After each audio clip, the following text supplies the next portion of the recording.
Protecting forests, changing diets and altering farming methods, these could be crucial to reduce greenhouse gas emissions. A UN report says that these changes could help avert the worst impacts of climate change.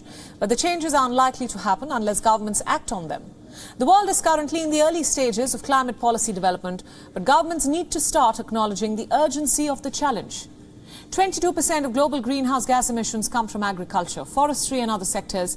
Around half of this is from deforestation. Much of the rest came from the combustion of fossil fuels. So what can be the mitigation measures in those sectors? 1. Protecting forests from clear cutting. 2. Isolating carbon in agricultural soils. And 3. More sustainable diets. This could reduce emissions by almost 20 to 30%. So what is stopping these sectors? Firstly, there is very little momentum so far to trigger any change. There is a lack of institutional and financial support. There is uncertainty over how land is managed in the long term. And finally, there is the dispersed nature of private land holdings. Another major obstacle is dictating diets, which are a personal issue, and dictating them could be divisive, to say the least.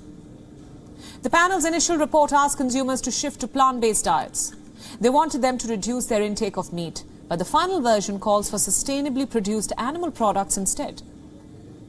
If meat is produced sustainably, it can be low carbon, supporting soil carbon and nutrients. But it comes at a time when global demand for livestock products is growing.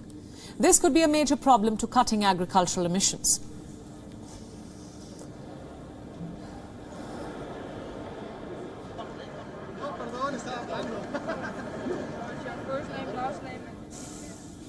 WION World is now available in your country. Download the app now and get all the news updates on the move.